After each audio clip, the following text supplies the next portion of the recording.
बिस्मिल्लाहिर्रहमानिर्रहीम। हामीम अल किताबिल मुबीन इन्ना अंज़लनाहु फ़ी लैलतिन मुबारकतिन इन्ना कुन्ना मुंज़िरीन। सदक़ल्लाहुल अज़ीम। कल शब बारात आ रही है, जिसको शाबान की 15वीं शब भी कहा जाता है, 15वीं शाबान कहा जाता है। और इस रात को बड़ी फ़जीलत और अहमियत की रात बताया जाता है। वैसे तो हर रात ही फ़जीलत वाली है। इंसान जिस रात में इबादत कर ले, नवाफिल पढ़ ले, ज़िक्र कर ले, उसकी हर रात ही फ़जीलत वाली है। लेकिन इस रात को बाकी रातों से कुछ फ़जीलत हासिल है, अहमियत हासिल है। तो इबादत के एतबार से तो इस रात में कुछ ज़्यादा इबादत कर ले, आम रातों से हट कर कुछ ज़्यादा ज़िक्र व अस्कार कर ले, तिलावत कर ले, नवाफिल पढ़ ले, दुआओं का अहतमाम कर ले। लेकिन इस रात के अंदर हमने अपनी तरफ से कुछ बातें मशहूर कर ली हैं और इस रात के साथ कुछ रातों को ख़ास कर दिया है और इस रात के साथ मखसूस कर दिया है, हालांकि ऐसी कोई चीज़ नहीं है। और सबसे बड़ी बात यह है कि जो शब बारात का जो लफ्ज़ है, जो नाम इस रात को दिया गया शब बारात का, पूरे ज़ख़ीरा अहादीस में ये लफ्ज़ कहीं भी नहीं है, किसी हदीस में भी ये लफ्ज़ नहीं है। इस रात को 15वीं शाबान कहा जाता है, हदीस में 15वीं शाबान का ज़िक्र है। तो शब बारात का लफ्ज़ जो है ये भी अजमियों ने ईजाद किया है और हदीस में इसका ज़िक्र नहीं है। और दूसरी बात यह है कि शब बारात में जो रोज़ा रखा जाता है और उसको रोज़े को शब बारात के साथ जोड़ दिया गया है, हालांकि शब बारात का कोई रोज़ा नहीं है। वो रोज़ा जो 15वीं शाबान का रोज़ा है वो अय्याम बीज़ का है, क्योंकि आप सल्लल्लाहु अलैहि वसल्लम हर इस्लामी महीने की 13, 14 और 15 तारीख़ का रोज़ा रखते थे, तो उसमें 15वीं शाबान का रोज़ा भी आ जाता था। तो ये रोज़ा अय्याम बीज़ का है, शब बारात का रोज़ा नहीं है। और अगर कोई शख्स रखना चाहता है तो उस रोज़े को शब बारात की नीयत से ना रखे, शब बारात का नाम ना दे, ये नीयत कर ले कि अय्याम बीज़ के रोज़े आप सल्लल्लाहु अलैहि वसल्लम रखते थे 13, 14, 15 के, तो मैं उन्हीं अय्याम बीज़ में से 15वीं शाबान का रोज़ा रख रहा हूँ। तो ये जो रोज़ा इसके साथ जोड़ा गया है ये भी गलत है, ये शब बारात का रोज़ा नहीं है। और इसके अलावा ये मशहूर है कि इस रात में तकदीर के फ़ैसले होते हैं, लोगों की रोज़ी के फ़ैसले होते हैं और इसके अलावा भी बहुत सारी चीज़ें जोड़ दी गई हैं। तकदीर के फ़ैसले इस रात में नहीं होते और रोज़ी के फ़ैसले इस रात में नहीं होते, बल्कि वो लैलतुल क़द्र में होते हैं। लैलतुल क़द्र की रात जो है उसको ये अहमियत हासिल है, उसमें पूरे साल के रोज़ी के फ़ैसले और पूरे साल के इंसान की जो मामलात होते हैं उसके फ़ैसले, उम्र कितनी होगी, मौत कब आएगी, ये सारी चीज़ें उस रात में लिखी जाती हैं। और तकदीर शब बारात को जो है उसको फ़जीलत इसलिए दे दी गई, ज़्यादा बढ़ा चढ़ा के बयान किया जाता है ताकि लैलतुल क़द्र की अहमियत घटे, उसकी अहमियत को कम किया जाए। लैलतुल क़द्र तमाम रातों में अफजल है और लैलतुल क़द्र के बारे में पूरी सूरत अल्लाह ताला ने नाजिल फरमाई है। तो ये तकदीर के फ़ैसले इस रात में नहीं होते। और इसी तरह ये जो हलवे, बिरयानियाँ और पकोड़े, समोसे, इनका भी इस रात में कोई ज़िक्र नहीं है और ना कोई फ़जीलत है, ना करने का हुक्म है, ना इसका इस रात के साथ कोई जो है ताल्लुक़ है। तो इसलिए इन चीज़ों को, हलवे वग़ैरह से भी परहेज़ किया जाए। और बाद लोगों ने ये फैला दिया है कि इस रात को जो है रूहें घरों में आती हैं, इसलिए अच्छा खाना पकाओ। रूहें अगर अच्छा खाना ना पकाया, दाल वाल पका दी, तो रूहें नाराज़ होकर चली जाएंगी और फिर हमारे मसाइल ख़राब होंगे। तो रूहें आती हैं, रूहें खाना खाती हैं, उनको अच्छा खाना बना के खिलाओ। तो ये खाना जो हम पकाते हैं तो मौलवी को देते हैं, क्या मौलवी के पेट में रूहें होती हैं? क्या मौलवी वो मुर्दा है कि जिसको खाना खिलाया जाता है? तो मौलवी को लोग जो है खाना पहुंचा देते हैं कि मौलवी खाएगा तो हमारी रूहों को पहुंच जाएगा। या कोई मौलवी के पेट में ब्लूटूथ का सिस्टम है कि वो हमारी रूह तक ब्लूटूथ पहुंच जाएगा। तो अगर हमारी रूहें, अगर हम समझते हैं कि हमारे मुर्दे, हमारे मरने वाले जन्नत में गए हैं, तो जन्नत की नेमतों को छोड़ के, जन्नत के मज़े के खानों को छोड़कर वो दुनिया के खाने को क्या करेंगे? अगर हमारे मरने वाले अगर जहन्नम में हैं तो उनको हमारा खाना कैसे पहुंचेगा? तो चुनांचा इस बात में अकल भी इंसान को सामने रखनी चाहिए, कुछ जहन से सोचना चाहिए।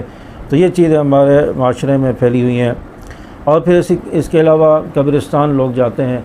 इस रात में कब्रिस्तान जाना, आप सल्लल्लाहु अलैहि वसल्लम की ज़िंदगी में ज़ख़ीरा हदीस में सिर्फ़ एक रिवायत, एक बार की रिवायत मिलती है कि आप सल्लल्लाहु अलैहि वसल्लम इस रात में एक मरतबा जो है कब्रिस्तान जन्नतुल बकी में गए थे। उसके अलावा फिर कभी नहीं गए, हर साल नहीं जाते थे, बस एक मरतबा गए थे। और वो भी वाक़या तवील है कि हज़रत आयशा रज़ियल्लाहु ताला अन्हा के घर में थे उस दिन, और हज़रत आयशा रज़ियल्लाहु ताला अन्हा की रात को आँख खुली, देखा कि आप सल्लल्लाहु अलैहि वसल्लम नहीं हैं, तो तलाश करते करते वहाँ जन्नतुल बकी तक पहुँची, तो वहाँ देखा कि आप सल्लल्लाहु अलैहि वसल्लम मौजूद थे। तो ये एक मरतबा ज़िंदगी में हुआ है। अगर कोई शख्स शब बारात में या 15 शाबान को कब्रिस्तान नहीं गया, तो वो इस सुन्नत पर अमल करना चाहता है, इस हदीस पर अमल करना चाहता है, तो एक बार जो है ज़िंदगी में वो चला जाए और वहाँ पर जाकर अपने अहल व अयाल, अपने रिश्तेदार जो भी मरहूमीन हैं उनको इसाले सवाब करके आ जाए। लेकिन आजकल जो कब्रिस्तान में हमारा माहौल होता है कि वहाँ पर मेले का जो सिस्टम और खाने पीने के और इसी तरह पटाखे और बड़ा मेले का समा होता है, मर्द और औरत का इख्तिलात होता है, तैयार होकर आए होते हैं जैसे शादी में आए हुए हैं, और फिर चरागां होता है, तो उसमें अगर पढ़ने का ख़तरा है कि इन मेले और इन खुराफात में हम पड़ जाएंगे, तो फिर नहीं जाना चाहिए, फिर कब्रिस्तान में बिल्कुल ना जाएं। और रिवायात में यहाँ तक आता है कि जो आदमी कब्रिस्तान में खेल कूद करता है, हंसता है और जो है तमस्खुर वग़ैरह करता है और दीगर खुराफात करता है, वो शख्स, उसका ख़तरा है कि वो शख्स कहीं मुनाफिक हो के न मर जाए। तो इसलिए ये बहुत सख्त इस बारे में वईद आई है, कब्रिस्तान में हंसी मजाक करना और खेल तमाशा करना, इससे मना किया गया है। वहाँ जाकर सिर्फ आखरत को याद करें कि हमने भी एक दिन मरना है, आखरत को याद किया जाए कि आज ये यहाँ कब्रिस्तान में सोए हुए हैं, कल हमने भी आना है और हमारा भी ठिकाना यही होगा। तो इसलिए आखरत को याद करके गुनाहों से तौबा करने की और आखरत की फ़िक्र करें। तो अगर इस नीयत से जाते हैं तो फिर ठीक है, लेकिन खुराफात में पढ़ने का अंदेशा हो और खुराफात में मशगूल होने की गर्ज से जाता है, तो फिर बिल्कुल नहीं जाना चाहिए। फिर इस हदीस पर अमल करने की फिर ज़रूरत नहीं है, आप और दिन चले जाए। हाँ, अगर आपको पता है, अपने आप पर कंट्रोल कर सकते हैं कि वो खुराफात में नहीं पढ़ेंगे, कब्रिस्तान में कब्र पर जाकर फातिहा पढ़ कर सीधा वापस आ जाएंगे, तो फिर एक मरतबा ज़िंदगी में चले जाएँ, इस हदीस पर अमल हो जाएगा। और फिर इसी तरह इस रात के हवाले से बाद लोगों ने ये बात मशहूर कर दी कि जो शख्स इस रात में मौलवी के पीछे बाजमात नमाज 2 रकात नफिल पढ़ लेगा, उस शख्स की जितनी भी क़ज़ाए उम्री हैं, नमाज़ें क़ज़ा हुई हैं, वो सारी नमाज़ें अदा हो जाएंगी। एक शख्स की 15-20 साल की नमाज़ें हैं और वो इस रात को 2 रकात नफिल पढ़ ले मौलवी के पीछे इमाम के साथ, तो सारी उसकी नमाज़ें अदा हो जाएंगी, क़ज़ा नमाज़ें बाकी नहीं रहेंगी। ये किसने बताया है? हदीस में कहाँ आया है? किसने ये बात बताई है कि 2 रकात नफिल पढ़ो सारी नमाज़ें अदा हो जाएंगी? ये कहीं भी हदीस में नहीं आया, नबी ने तालीम नहीं दी, इस्लाम में ये चीज़ है नहीं, तो क्यों इसको मशहूर किया गया, क्यों इस पर अमल किया जाता है? और नफिल नमाज की जमात भी जायज़ नहीं है, मना किया गया है। तो इसलिए जिसके ज़िम्मे जितनी भी क़ज़ाए उम्री हैं, 15 साल से जब बालिग हुआ है, उसके बाद उसने जितने साल नमाज़ें नहीं पढ़ी, उसके बाद हिदायत मिली है और नमाज़ें पढ़ी हैं, जो बीच में नमाज़ें 15 साल के बाद रह गईं, तो उसकी क़ज़ा करनी पड़ेगी। हर नमाज की क़ज़ा होगी, पाँच नमाज़ों के फ़राइज़ की क़ज़ा होगी और इशा के वितर की भी, यानी एक दिन की 6 नमाज़ें क़ज़ा होंगी वितर समेत। तो उसको हमने एक एक करके नमाज को अदा करना है, उसके फ़राइज़ की क़ज़ा करनी है। उसके अलावा कोई नफिल वग़ैरह, कोई दुआएं वग़ैरह पढ़ने से हमारी क़ज़ाए उम्री अदा नहीं होगी। यह बात भी हमारे यहाँ मशहूर हो गई है। और इसी तरह जो इस रात में खुराफात और पटाखे फाड़े जाते हैं, ये भी इस रात में कोई इसकी अहमियत नहीं है। ये सहाबा के दुश्मनों का अमल है, वो इस रात को पटाखे फाड़ते हैं और वो कहते हैं कि हमारा इमाम आता है, उसकी पैदाइश का दिन है, वो इस खुशी में पटाखे फाड़ते हैं। हम तो अल्हम्दुलिल्लाह आप सल्लल्लाहु अलैहि वसल्लम के इत्तबा करने वाले हैं, उम्मती हैं, उनके ताबेदार हैं, अल्लाह के अहकामात को मानने वाले हैं। हमने किसी को और को नहीं मानना। तो ये आतिशबाज़ी ये यहूद व नसारा का तरीका है और ईसाइयों का तरीका है, ये हमारा नहीं है। इसलिए पटाखों में पढ़कर अपना पैसा भी ज़ाया ना करें, अपने ईमान को भी ख़राब ना करें, और जो इबादत करने वाले होते हैं उनकी इबादत को भी ख़राब ना किया जाए, और जो बीमार होते हैं बेचारे उनकी बीमारी में भी खलल ना डाला जाए, उनको परेशान ना किया जाए। इससे मुसलमान अपने बच्चों को बचाएं। और इसी तरह 15वीं शाबान शब बारात, इसमें बाज़ लोग सहाबा के दुश्मन सहाबा पर तबर्रा करते हैं और इसलिए उन्होंने शब बारात इसका नाम दिया है कि वो सहाबा से बारात का इज़हार करते हैं। तो वो इस रात में नेटी जेटी पर जाकर वहाँ पर आटे की गोलियाँ बनाकर वो फेंकते हैं कि मछलियाँ आकर उन गोलियों को अपने मुंह में ले जाकर इमाम तक पहुँचाएंगी, गार तक पहुँचाएंगी। तो भाई मछलियाँ कैसे लेके जाएंगी, मुंह में वो डालेंगी और गार पता नहीं कहाँ है, और वो आटे की जो गोली होगी वो घुलेगी नहीं, वो ख़त के ऊपर जो लिखाई है वो नहीं ख़राब होगी। तो ये अजीब अजीब बातें हैं और जो जहन में भी आने वाली नहीं है, जिनकी अकल ख़राब हो वो ये बातें करते हैं। और फिर गार खुश्की में, इमाम क्या पानी के अंदर बैठा हुआ है, गार तो खुश्की में अगर वो है तो मछली खुश्की में कैसे जाएगी, उस गार तक कैसे जाएगी। तो ये एक सोचने वाली बात है।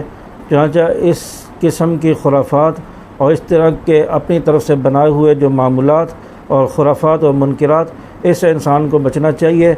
और फिर जागने का तसव्वुर जो है कि इस रात को बस जागना है, चाहे होटलों पर बैठा रहे, चाहे गेम खेलता रहे, चाहे कोई और बेहुदा काम करता रहे, बस जागना है, जागने की रात है। तो भाई जागने की रात नहीं है। आप जाग कर जितनी देर इबादत कर सकते हैं इबादत करें, इबादत नहीं कर सकते तो सो जाएं। इशा की नमाज़ जमात से पढ़ लें, फजर की नमाज़ जमात से पढ़ लें, आपको पूरी रात की इबादत का सवाब मिलेगा। तकबीर उला के साथ इशा की नमाज़ और फजर की नमाज़ पढ़ लें, पूरी रात की इबादत का सवाब मिलेगा। बीच में आप सो जाएं, आपको सोने पर भी सवाब मिलेगा। और अगर जागना है तो इबादत की नीयत से जागें, कुछ नवाफिल ज़िक्र अस्कार तिलावत और दुआ का अहतमाम कर लें, सलात तस्बीह का अहतमाम कर लें।